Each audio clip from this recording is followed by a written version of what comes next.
Hey everyone, this is Mustang of Battlecore coming to you today with a podcast. Welcome to the Core Talk, where we talk about all things TCG. Today I have with me are some of the Core Knight members and the Battlecore staff. We're going to today talk about the meta. It's not quite a meta analysis, it's basically just our opinions and thoughts on the meta. So, if you guys view it in a different way, that is okay. Everyone sees the meta a little bit differently based on experiences. What we see is the meta. So who I have with me today is our Grandmaster Judge John. John, say how you doing? Yo, what's up, world? How you doing? We have our big guy himself, the one that tears everybody down in yellow, Tom. Say how you doing, Tom? Hey, how's it going? All right, we got the king himself, the one who always plays glass cannon decks. Kevin, say what's good. What up?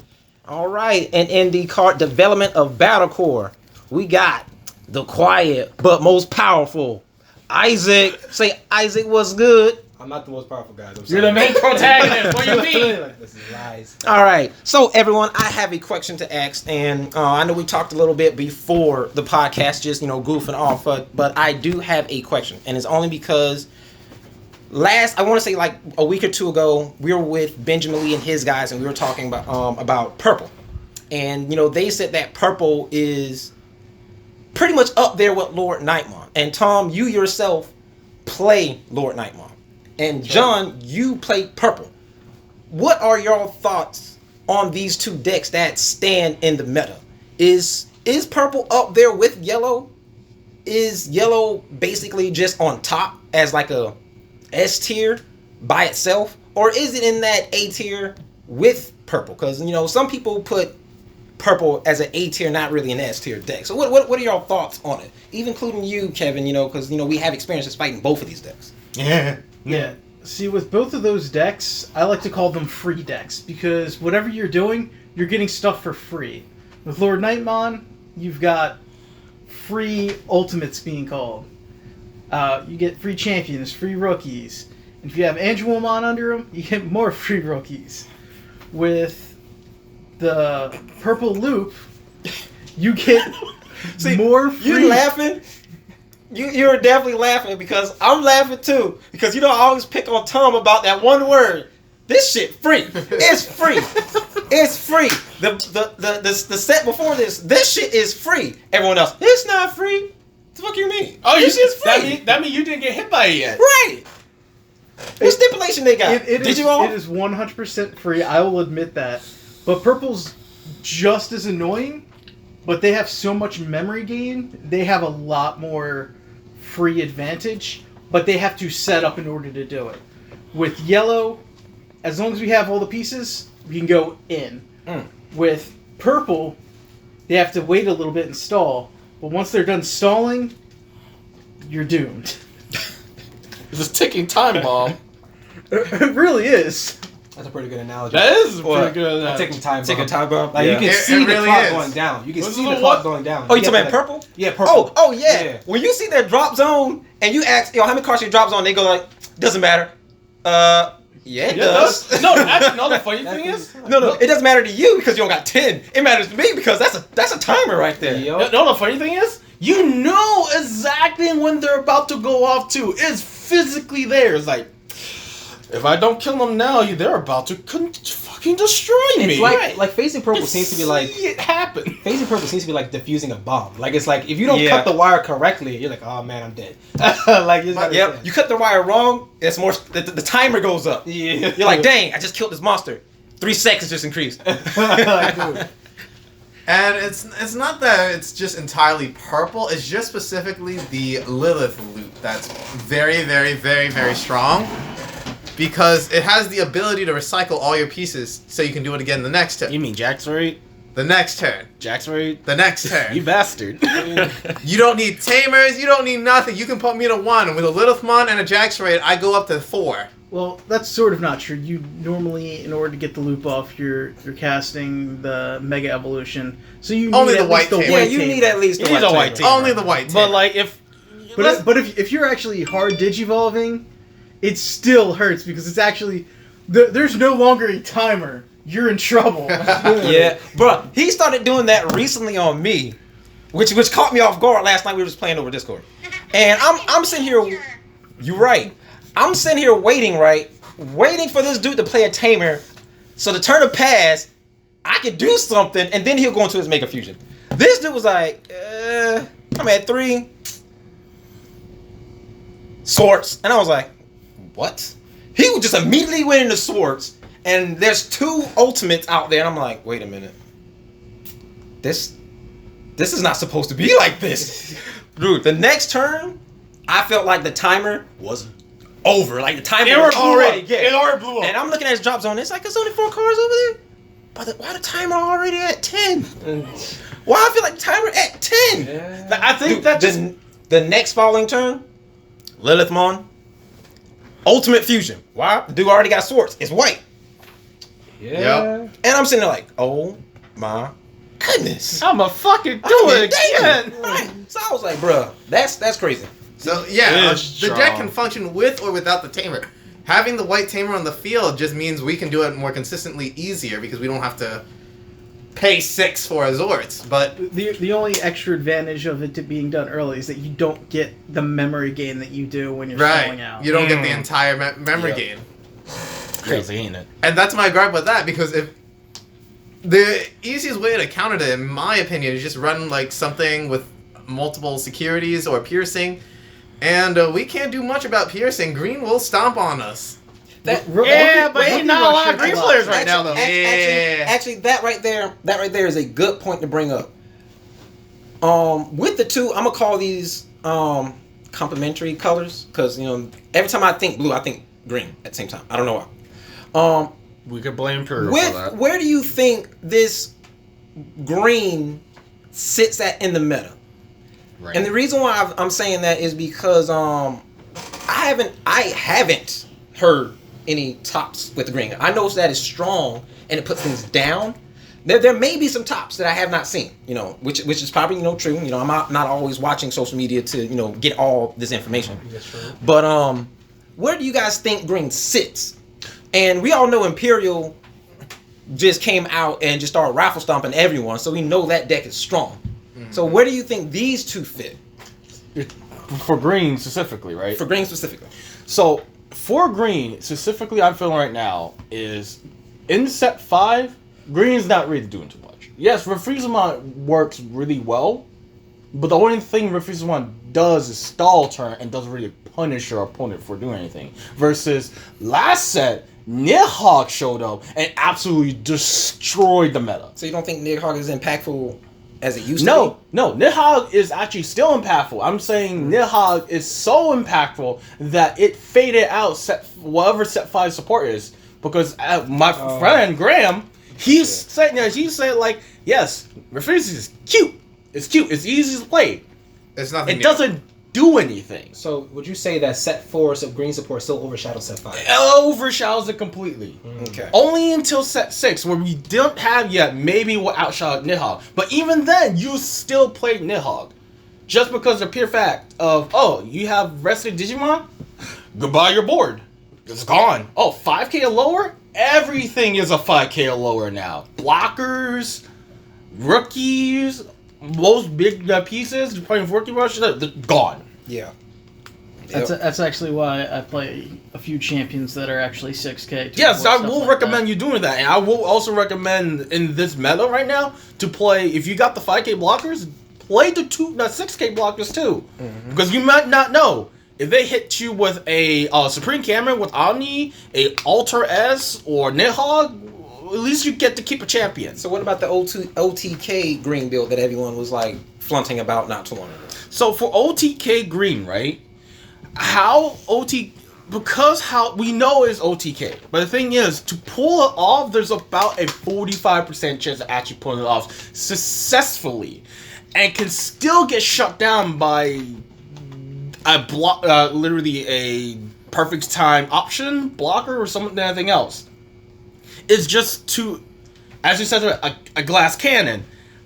It's not a very good glass cannon, mostly because people can predict after a little bit. For the first 2 days, people get hit by it. Okay, it's real strong, but after past day 3 and onwards, people know how to deal with it, and the deck slowly became to recede out of the meta anymore because it just does one thing.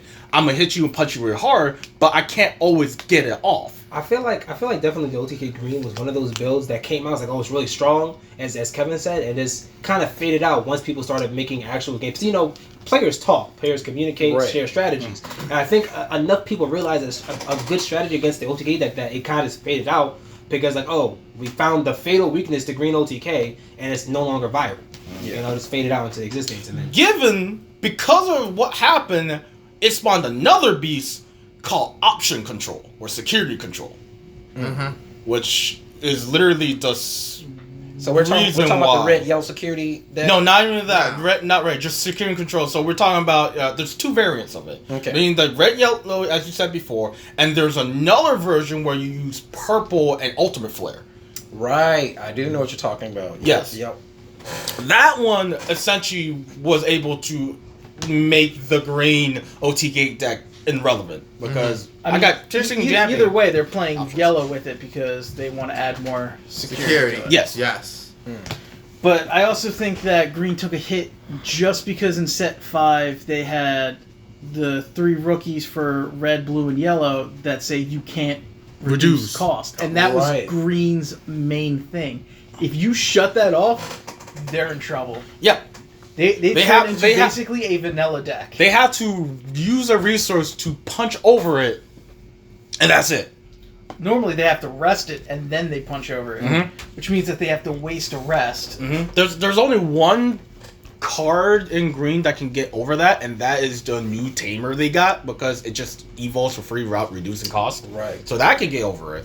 But other than that, they have to either do a flower cannon or a needle spray to get rid of the one target, or if they still play Rush Tyranno in the deck, they can just punch over the target and get the same result. But not a lot of people are playing Rush Tyranno right now. I'm still trying to make a deck out of it, but it's not coming out really well right now. Knowing that we have all these very potent decks, you know, even if, you know, got a little shafted in the previous set, which is green, it still has Nihawk. Purple has Imperial.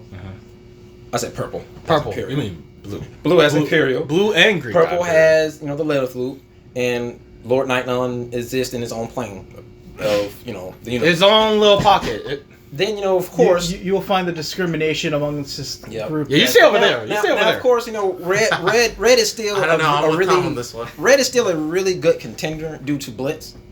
But of course, we all know that just recently, Black took #1. Yes. Which shocked a lot of people. I'll tell you this, it actually didn't shock me though. Why's that? Go for it. Mostly because by looking at Black as a whole from a bigger picture perspective, they have one of the most interesting reaction to the meta. They have everything that can deal with the meta in some way, shape, or form. In a form either Zort Defeat, because it digivolves off of purple or black, so you can go off in black. You have access to Metal Greymon, which can blow up literally any champion lower. Yes. But if there's no champion lower, it rips a security a security source, which is very big, because if that was an option, it doesn't happen anymore. If it's a Zort Defeat, nothing happens anymore. If you have 2 metal, that's 2 sources you're ripping out now. Gotcha. It's really it's really big and it's really impactful. They all have all those smaller mechanics that just works well with the deck. It just had everything going for it if you played it right. Yeah. And the person that probably took first place knew what they were doing in a way. I won't say Black is a easy deck to pilot, but if you can get your head around it, it can possibly kill pretty much anything in the meta right now. And I agree, because that metal, when I first saw that card, the fact that if it doesn't meet the requirement to blow something up, it just rips a straight one on Digivolve, it's just great, because it just says, hey, for penalizing you for not having this said designated card, that's one security that's out the way. And for Black, having things like, for example, Black or Greymon that just blitz down their security stacks, it's potent. It's all heck. And then you have Zord Defeat. Building you a board on top of that. And then still play X Antibody. Tamers.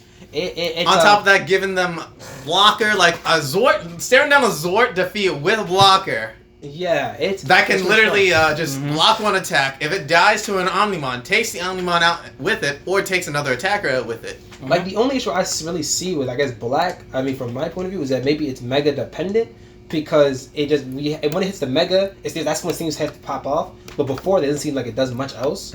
You know, I agree with yeah, that. that seems to be the major weakness. So, I have my own opinion, and Josh asked me that a while back. And he even showed me a video of a content creator that gave his opinions on Black. You know, throughout the history so far that has been receiving set releases, support, and up until now. And I never told him what my opinion was exactly because I was waiting for the podcast. I only little trickled, and I said, you know, at the time I agree with the guy. But it was only on a 50-50 scale. The part that I will agree with the content creator, I'm not going to say what his name was, for two reasons. One, don't want to put him out there. Two, I forgot his name. But if he hears this, bro, I would like to have a podcast with you and talk about Black. Anyway, the reason why I agree with him on this part right here, which is the 50, is Black's support is unfocused. And what I mean by unfocused / unsupported. It trickles in enough for us to do one job, but it's not enough to support an entirety of what it does. Let's look at Reboot. There's only two things that they gave us to work with Reboot. You gain this jamming from the Greymon. You gain +1 from the Greymon. That is it.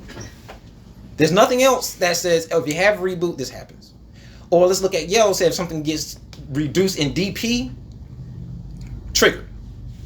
If something dies, trigger. If I rip a source, trigger. There's nothing that says if something happens outside of your board, start comboing effects off. It ain't none of that. And let's just say that nothing really combos off. Let's look at Red, because they don't really combo off. It's just inherent, pretty good. You know, you get the Mega, all my inheritables, bust face.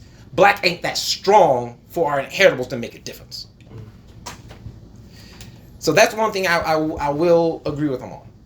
But the other 50 is I'm disagreeing with him on that is not the reason that they're not good. Because we're unsupported and because our stuff is unfocused, it allows us to be more flexible. Our Megas, some of our Megas can stand on their own. We don't need inheritables. Craniumon can stand on his own. Put inheritables onto him, it just more complements him even more.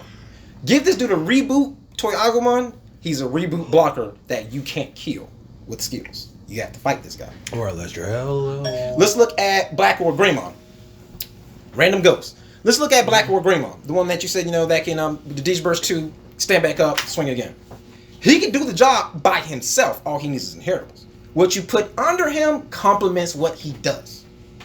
Put a Toy Agumon and a Greymon, he has jamming. He ain't dying on the first 2 swings. You put a Metal Greymon under him, he has Reboot, jamming, and +1. He's taking out 2 security on the first hit. Depending on what you take out the next one, he's taking out 2 more. He can wipe a whole 5 by himself. We can go down the list of more Megas that are in Black, but they can do the job by themselves. The inheritables just complement.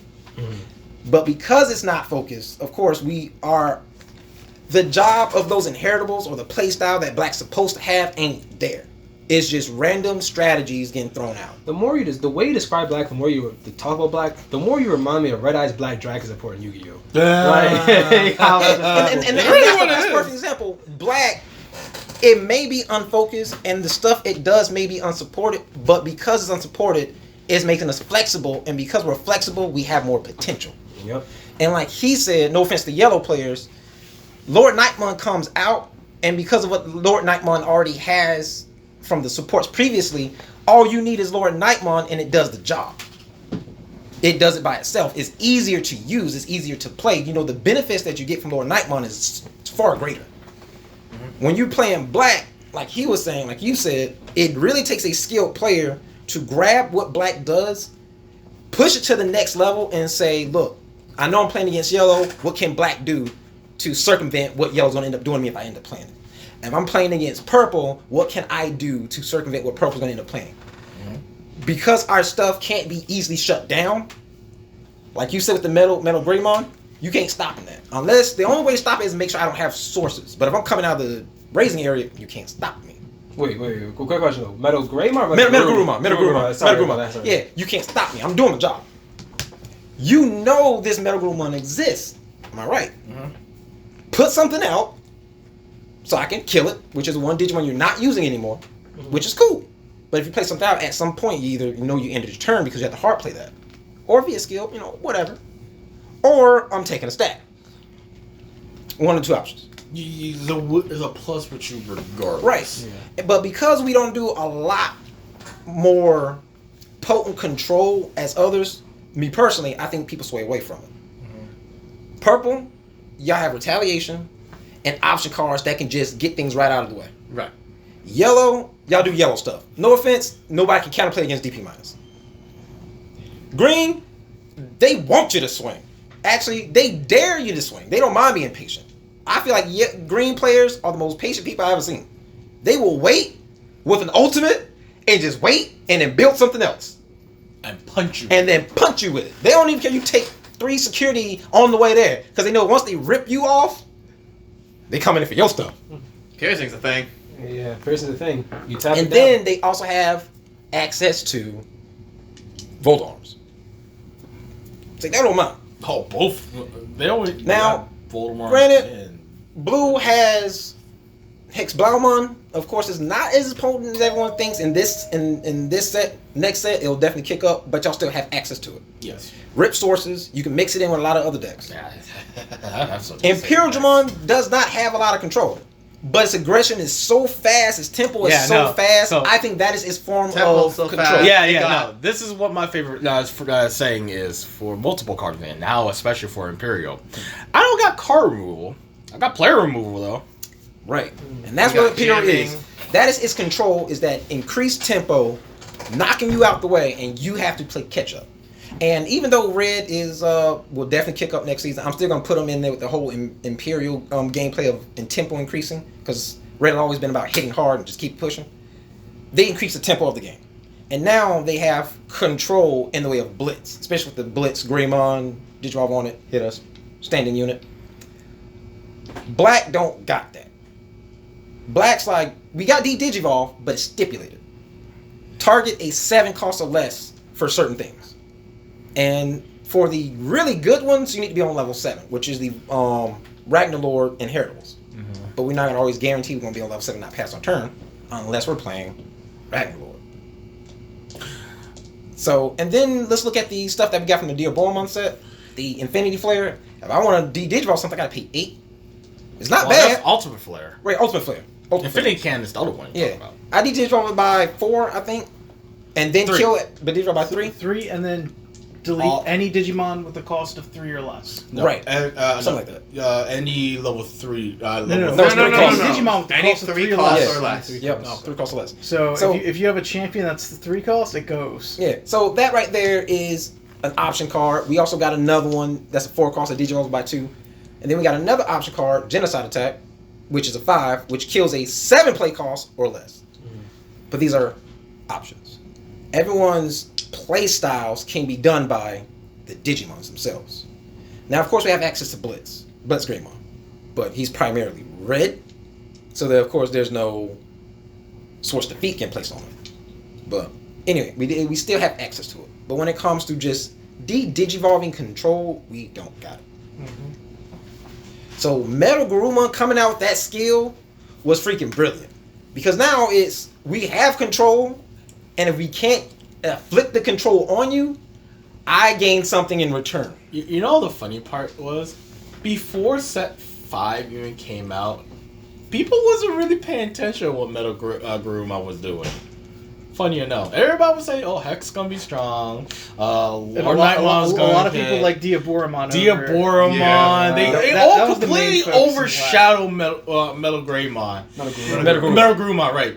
Until it showed up and absolutely raffle stopped people. Mm-hmm. Yeah, that's true. I feel like another thing about meta is definitely the fact that how people perceive what is good. You Yes. know, like, because you can look at a card and be like, oh, this thing's doo-doo. And then next thing you know, you have this other player that just sees it differently from you and just builds something that just knocks people out of this world. You know? And I think a lot of it comes down to, like, because people know what the meta is. Oh, this guy's going to be playing Lilith Loop. This guy's going to be playing Lord Nightmon. I need to build my deck specifically to counter those two big top decks. So they're not ready for. They're not ready for the That's Rogue. why rogue decks are really powerful. Yeah. Because a lot of people Functioning rogue decks. functioning rogue decks. You're right about that. Yep. A lot of people aren't used to how the playstyle is, so in your mindset, you're not really thinking about how it's going to work in your favor. So you might make a simple mistake, They and capitalize on that it. simple mistake might destroy you. And like For people instance- know, Lilith Loop, what's the main focus? Gain memory, so just play Memory Denier. Or even play the reduce, you cannot reduce the Digivolution course, because then you just play Mega Digimon Fusion, your opponent just slips up, plays that Zord. Yeah, or six. you almost fell for that until I brought it up. Yeah. Do you Yeah, do you It'll think- happen. So let me ask you a question. Do you think that a lot of our meta or the way we perceive what is good is largely dependent on what Japan does? Yes. No, yes and no. Yeah, I'm with John. It's like I'm like a yes or no. We see what they're doing, but again, the Japanese people are a lot more patient than we are. Well, not We only are that, just they also gonna have go another linear. set. Yeah, we kind of like punching your face. Like I've seen a lot of like set 6 and set 7 games with the. Well, that the set Well, ahead the doesn't Asian matter crowd? because right Yeah. now we're looking at their 7, comparing it to our 7. Because we Yeah. still have videos. We still have Of how set 5 looked at. right for them. Yeah. Yeah, they're playing like the memory gainers with the delay, and they'll be at like basically a rookie, and then they'll play like a memory gainer. And Fucking ghost. and it's kind of ridiculous like how like slow they play, but if you actually think about it, their slow play isn't also wrong either. Right. Because after they've done all of these particular plays, they move something up, and now you might have like had a board and they're at like 2 security So- now, but all of a sudden you lose your board through their combinations. So do we call it slow play or do we call like preparation? I call I- it preparation. I think agree because I The call longer it it's- preparation and mindset of because like, just like if we just comparing like Yu-Gi-Oh TCG to OCG, we have completely different metas. Same cards, completely different metas. Yeah. and a lot of people will be thinking differently. Like Japanese games, I've seen people play the TK Kari, and then the opponent's still swinging into the security the very next turn to activate my TK Kari. I don't know why people would do something like that, but American players, they might stall it out and not swing. Yeah, we'll leave them on 4. They might. No, not even 4. 5. They don't touch you. The TK Kari activates once I have less than Yeah. yours. It does not matter after that. I think it's more. This is my opinion, and we can all Yeah. we all have different opinions on it. When it comes to us, I think when it comes to playing, we're trying to gain advantage as quickly as possible and trying to end the game as quickly as possible. But asterisk, like Josh be doing, if you have something over there that will allow you to gain advantage, unlike Japan, who would just go like, I see it there, I know it exists, I'm still go for it anyway. We're kind of like, I see a card over there that has an advantage, let me play around it. What I'm assuming, is that they know it exists. They know they can play around it. But if it's not that impactful to them, they'll continue with their turn anyway. Unless that they think that is going to bother them, then they'll probably double back, then play on the other path and play around it. But for us, we like advantage. This I'm just assuming, because in every TCG I've seen over here in America, and it doesn't matter, we love advantage. And we want to keep it. Okay. Letting it go at any point is probably like, bad on us. So now It's let's lead to my next question. So we can all agree basically that the mindset between Japanese player and American players, or any other regional players, differ among each other. Just based on yeah. Like if you go to Europe, Europeans probably play way differently than North Americans. even though we all have the same cards. And that's The funny part is, even if in America, West Coast player and East Coast players also plays differently. That's true. So it Yeah. could be just based on regional play, and but we can say that I guess the way players play the game defines how the meta might be worked out. Yes. Would you say that? So let me ask you this question: would you say that streamers or YouTubers have a strong influence on how the meta is shaped because of how they shape players' minds? Yes. I do. Yes, Yes. I would agree Yeah. with that. Most They're streamers, when they're influencers, playing, they're playing like the high rated decks like Lord Nightmon, Lilith Loop, even sometimes Green, and you're obviously seeing how impactful those decks are when you see them winning. But a lot of people don't realize that they're winning and that they're winning because they're good and they take time into the game. So just because the deck is amazing, don't just think that the player themselves is not also amazing. So I guess I'll take that as a yes, as the fact that I guess I kind of want to get some other opinions here, because I personally believe that if the streamers and like YouTubers definitely kind of push the propaganda that these decks are good, because as you guys say, the meta here may be different from the meta over there, but they kind of I feel like some streamers and YouTubers kind of look at the meta across seas. Yeah, we ahead take of the time. meta from over there, Yeah. apply it to us, and then Yeah. apply the cards that we want in the deck. Because like Yeah. a lot of the streamers do not deck those Japanese winning decks Yeah. because they all mindset. We want to I win. yet to see a Competitive mindset. streamer We want top to win. though. Yeah, so basically, guys are like Just you saying. just take what Take, works. take what works, put it here. If it doesn't work here, just take out cards. That's why like a lot of the decks, like Lilith Loop, for example, there are very particular cards that people in Japan play more of than we do. For instance, Chimeramon. We're more reluctantly to play one, if not none, because that doesn't really further our strategy. But in Japan, they play upwards of 3 or even 4 to max out because they want to have that control. Okay, so I can see where you come from, because I think at least for me, you guys can disagree.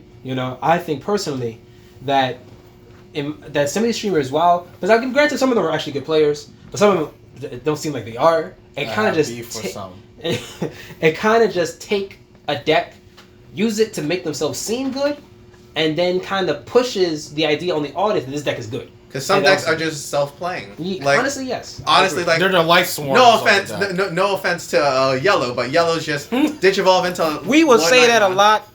By the way, people, when we Secondary color is yellow, so we I will, agree. we will say that a Yellow. lot. We don't mean no offense to y'all yellow players.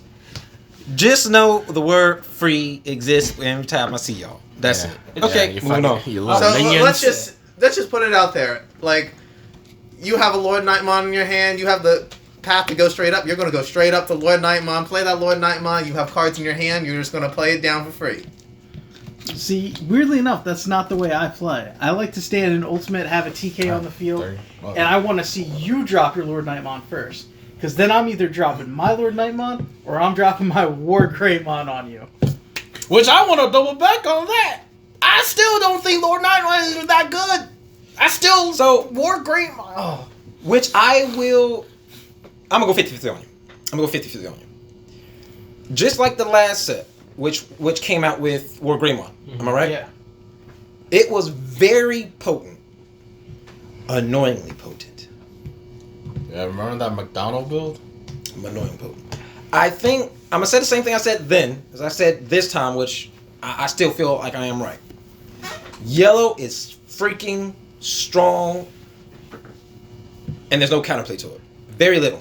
Just look at the meta. And We when went I'm- from Shine Greymon, War Yeah. Greymon, And now Lord what I Nightmon. mean by Straight up. counterplay is I don't mean hold your shit in the back. You can do that with anybody. You do it with anybody. You can get around certain colors by doing particular plays that's already there besides holding your shit in the back. Am I wrong? Nope. If I don't want to get Digivolve, I keep it back here. If I don't want to get like soldiers ripped out from me, just keep it back here. Like you can just keep stuff back there. When it comes to red, you want to get your little guys blown up, Digivolve up. Boom. Their control, most of that stuff is like kill something 4 or 5, something like that. Digivolve up, get past it. When it comes to Digivolve, put something out there that's a higher cost than 7, or go up, Digiburst, done. Hard player ultimate. Done. You can get around that. You can get around the Digivolve control part. Let's look at green. Don't put out a lot of stuff. And if they want to Nidhogg, you only Nidhogg like 1 or 2. Is it worth it to you? You tell me. You can somehow play around that. I've done it. Josh done it. I seen him do it. We don't put out a lot of stuff. Do you want to Nidhogg this one? Go for it. We don't care. It's only 1. And then normally I'll just attack with it. Right.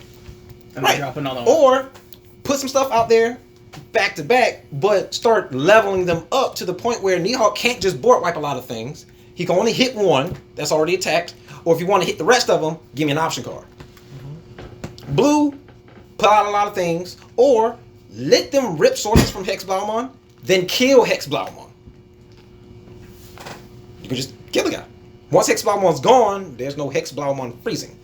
You got a board full of things, just go at it. Now, of course, there's other strategies to fight back against these other colors. Whether it's destruction, like you, or bouncing, or freezing, or what have you. DP minusing is DP minusing. You go down for 2, and there ain't nothing to it. The only way for you to avoid this is to stay the fuck back there. And then y'all have access to 1 card that makes Rookie Rush amazing, and y'all amazing from here on out. Start mode. You guys are solidified. You guys are solidified in the control aspect. Anything else that come after here is now just Salt Bay on what y'all can do. Which is the point of when set 6 comes out.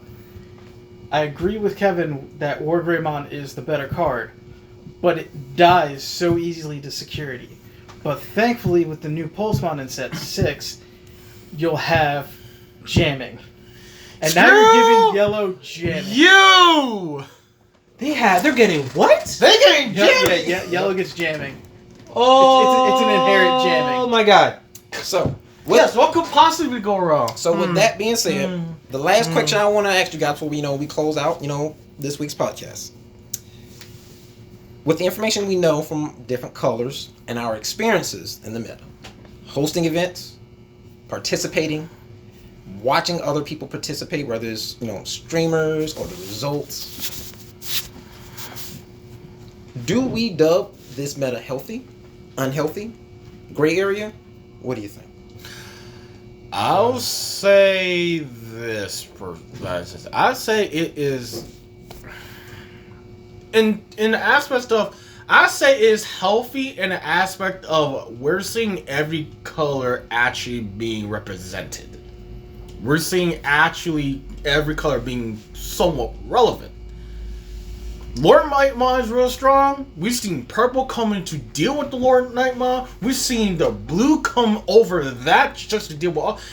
I'll say it's healthy in the aspect of everything's represented and everything is, I won't say equal or balanced to each other, but there's a chance of every color actually winning. Mine is green, but that's mostly because, again, they're still stuck in set 4, technically. But I digress.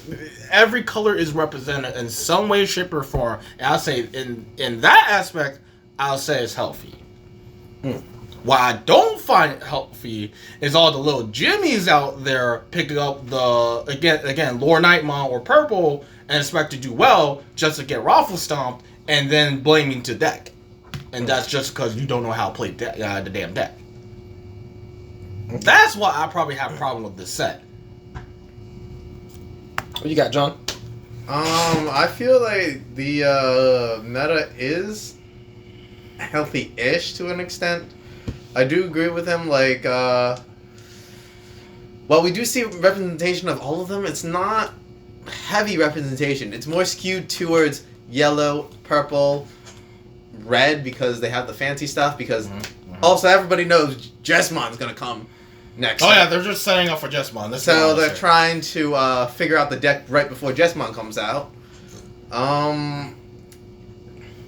For green, I don't see green much. They're still stuck in set 4. Black, I don't see black much. I see maybe if you go down like our tournaments list that I've been a part of, judging everything, maybe only see two blacks per 2 blacks, 2 greens. The rest are all Lord Nightmon, something else, or some rogue ass Imperial Dramon coming down, or Rookie Rush. Rookie Rush is still a bullshit thing, and that's still Yes, funny relevant. enough though, if they ever fault a Lord Nightmare player, Rookie Rush is not gonna get too far in a way if they can set up correctly.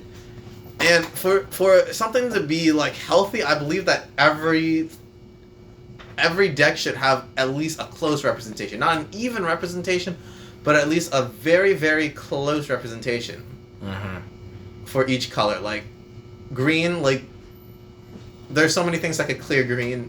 Green's a non-existent. If you play green, you're expected to lose. That expectation, that's the thing that said to me is very unhealthy. Because I don't want to sit in front of a player. Oh, you're playing green. All right, I'm gonna be cocky, and just be like, I'm playing Lilith Loop. You have no chance against me. Yes, and then just to see the green player say, you're in danger, and just blow up your target. What about y'all? For me, you guys are saying somewhat. I'm saying not at all. In all the tournaments that I've played in so far, over 50% of them were me fighting a mirror match of Lord Nightmon. Some had different variations, but it was still Lord Nightmon. And if 50% of the field is playing one particular deck, I don't think it's healthy because people aren't showing their imagination when it comes to deck building. That's what I was talking about. All the little jimmies in the world. Yeah. They're just latching on to probably the streamer or something else to get into the deck. Because remember, Set 5 is when things actually got cheaper to play in Digimon. So people are now more picking up now. So the reprints came. Do you think that people are playing Lord Nightmon because it's easier, or not necessarily because, or just like it's popular? I would classify it as a brain dead deck. You literally just digivolve into Lord Nightmon, attack, and call shit. Exactly. It's one of the freest things in the world. I'm going to go back really old to the original trial decks of Yu-Gi-Oh! Where it was Dark Magician and Blue Eyes White Dragon. If you bought both of those, you knew which one was the most powerful out of all, and it was the Blue Eyes. Because you can call Lord of Dragons, Flute of Summoning Dragons, call some Blue Eyes. It was the most broken bullshit in the world, and there was not much you could do about it. Nothing had over 3K. And unless y'all have different views, what I view as free is being able to do something that requires little counterplay, because there's nothing you can do about it, and something that does not have a hard stipulation to be used, such as like I was mentioning earlier, the Digivolve. In order to really get it, I have to meet a certain number, which is like a 7 play cost. Or for Hex Blau to gain their benefits, they have to rip all the sources at least out of one unit. Make sure he's naked. And down the line, when it comes to Lord Nightmon, it's just that it doesn't matter what you do, what you have. If I swing, I'm gaining everything that I wanted. Lord Nightmon, this is my part with him. For yours, it's not only is it free and it's easy, it's extremely, to me anyways, it's extremely powerful in the hands of anyone. Now, granted, depending on if you're skilled or not, if you practice the deck or not, of course your results will show. It's true. It's powerful. Yes. Because if you're not that good at decision making, of course your decision makings with the deck is going to be poor and you're going to see it. But it does not take away the fact that the person on the other side is still fighting against the most potent mega in the game, Lord Nightmon. Regardless of how bad that person may be, once that guy turns it sideways and gets another unit on the board, that's another one, that's another body. 2, depending on what rookie, I'm gonna go with the rookie first, they put out, that person is gaining a benefit. Starmon is lowering something, either to kill it or make it easier to be killed. That little spark guy, I forgot his name already. The one that says gain a minute, draw a card. No. Postmon. They gain a benefit regardless. Gladiemon gets something, is like, regardless of what they call, they're gaining something. Another body, at the very least, is still troublesome. It's another target to Digivolve, it's another target to hit into the security, it's still something else. And that's not going off of the most important part of why Lord Nightmon is annoying. Mm-hmm. The most important part of why Lord Nightmon is annoying is because now getting it off the board is even harder the moment it executes its skill. It goes from being 11 to 12, and most Lord Nightmons ain't finna leave it like that if they feel that it's gonna get hit. They'll call out a rookie, Digivolve on top of it if they have enough memory, put a blocker down, then put one more little guy out there. Now that guy is a 13k body. Let's be a little bit more annoying. They already got memory. They already Digivolved into Lord Nightmon last turn in the raising area. Pull it out, swing. They got one body. Hard play something else, they got two. Let's say they hard play a rookie, for Pete's sake. So they went from 3 to 0. They put out one more, that guy sitting on a 14k body who does not require a blocker. Oh wait, and if that's saying they also don't have Angelomon there. Don't let this dude have Andromon. Omnimon status. See, weirdly enough, from what I've noticed, a lot of people only play about 2 Angelomons, where I play 4. Nah, fuck that. I play 4. And they normally supplement it with Wargreymon, which is the Digiverse 2 minus 4,000. Yeah. But not to stick on the Lord Nightmon part for too long. I will agree with Tom. I want to say not really. And I'm going to lean more not really in a 40-60 deal.